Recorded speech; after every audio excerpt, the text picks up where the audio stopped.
लोग मायूस हैं, लोग जो है परेशान हाल हैं। आप सिर्फ उनसे बात कर लें भी, ये भी आपने सर्विस दी है। आप रोज़ाना की बुनियाद पे किसी को मुस्कुराहट दे दें, ये बहुत बड़ा सदका है, ये बहुत बड़ा सवाब है, ये एक अजीम काम है, ये बहुत कम लोग करते हैं।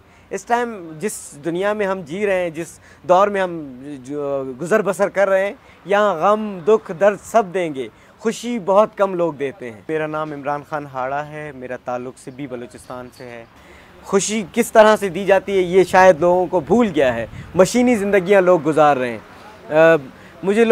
मैंने काफ़ी सारी नौकरियाँ छोड़ी भी हैं। मतलब मैं बहुत कम बताता हूँ कि मुझे एक या दो जगहों पे नौकरियाँ मिली। मैंने कहा कि नहीं सर, ये मैं नहीं कर सकता। हमारे जो मैनेजरल स्टाफ होता है वो आपको ज़र ख़रीद ग़ुलाम की तरह ट्रीट करता है। ये क्या मतलब, एक कंपनी ठीक है आपको प्रेशर देती है, आपको बताती है कि ये करना है, पूरे महीने में ये सेल्स है, ये तरीक़ाकार है, लेकिन आप इंसान को इंसान तो समझें। आप उससे प्यार से बात करें, वही काम आपका प्यार से हो सकता है जो काम आप उससे ज़बरदस्ती करवाना चाह रहे हैं। मेरे ख्याल से इस तरह बड़ी बड़ी कंपनियां डूब जाती हैं, फ्लॉप हो जाती हैं।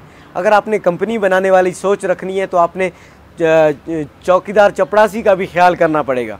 हमने लफ्ज़ बदले हुए हैं, हमने नौकर रखे हुए हैं। नौकर कितना वाहियात लफ्ज़ है नौकर। बलूचिस्तान एक ज़रख़ेज़ खित्ता है, पाकिस्तान का बेहतरीन और प्यारा सूबा है, पाकिस्तान का आधा है, ठीक है। बलूचिस्तान के नौजवानों को मेरे ख़्याल से मसले ढूंढने चाहिए, मसलों का हल तलाश करना चाहिए, जिससे उनके अपने मसले हल होंगे।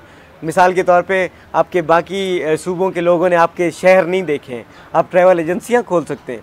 आप लोगों को बुलाएं, अपने शहर दिखाएं, सस्ते से सस्ता चार्ज करें, अपने घर में उनको ठहराएं 2 दिन 3 दिन के लिए, उनसे कुछ पैसे ले लें, उनको अपना शहर दिखाएं। आपको पता है कि सस्ती सवारी क्या है, आपको पता है कि कौन सा रोड आपका किसी को देखना चाहिए। उनकी वीडियोस बना के छोटी छोटी डाला करें ताकि लोग आएँ, लोग आपकी तरफ आएँ।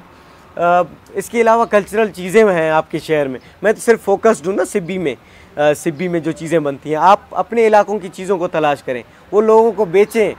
लोगों ने देखी भी नहीं है। आप अंदाज़ा करें, एक चीज़ हम देख लेते हैं, एक फ़ोन हम देख लेते हैं, हम कितना टूट पड़ते हैं ख़रीदने के लिए, हम पैसे अरेंज करते हैं, हम वसाइल लाते हैं। इसी तरह से आपकी कीमती अशिया हैं आपके ख़ित्तों में, आपके इलाकों में, आपके शहरों में, आपके घरों में कशीदे की जो बनती हैं, आप दिखाएं लोगों को, वो बेचें। आप भले आप 10 रुपये कमाएं, लेकिन उसकी जो खुशी होती है उसकी वो आप महसूस इस तरह से नहीं कर सकते जब तक कि आप कुछ काम ना करें। तो मेरा ओवरऑल काम तो काफ़ी सारी चीज़ों पे है। मैंने काफ़ी सारे जो है NGOs हैं, नेशनल और इंटरनेशनल इदारों के साथ, उनके साथ मैंने वॉलंटियर किया है। रज़ाकाराना काम जिसे कहते हैं। रज़ाकाराना काम में आपको पैसे नहीं मिलते, लेकिन एक लोगों से आपके जो है रवाबित बढ़ते हैं, आप जो है नए नए लोगों को जानते हैं, लोग आपको जानते हैं, और जो है आपके लिए ज़िंदगी आसान होती है। लास्ट टाइम की एक एग्ज़िबिशन का मैं तजर्बा शेयर करूँगा। तो कि एक शख्स वहाँ पे आए और वो घूम रहे थे, कुछ चीज़ें उनको चाहिए थी। उन्होंने आके मुझसे ख़रीदारी की। जब उन्हें स्टेज पे बुलाया गया कि आप बताएं कि कैसा रहा आपका तजर्बा, उन्होंने कहा कि यहाँ पे एक लड़का है जो गंजे को कंघी भी बेच सकता है। तो अगर आपकी कम्युनिकेशन गंजे को कंघी बेचने वाली है तो आप सेल में आएँ, सेल्स में आ जाएँ, आप इस काम को करें, आप कुछ ना कुछ बेचना शुरू कर दें। कुछ बेचने को हम पता नहीं क्यों इसमें जो है ऐब निकाल रहे होते हैं कि फ़लाँ क्या बेचता है। मैं कहता हूँ कुछ भी बेचें आप। बेचना किसी की मदद करना है।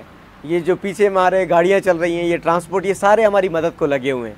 ये जो रेस्टोरेंट्स खुले हुए हैं, ये जितनी सारी चीज़ें आप देख रहे हैं, ये इंसानियत की खिदमत और इंसानियत की मदद में लगे हुए हैं। हम इस सोच तक पता नहीं कब पहुँचेंगे। अगर हमारा सिर्फ फोकस जो है अपनी ज़िंदगी या अपने ऊपर होता तो शायद हम बहुत पीछे होते, हम जंगल वाली ज़िंदगी गुजार रहे होते।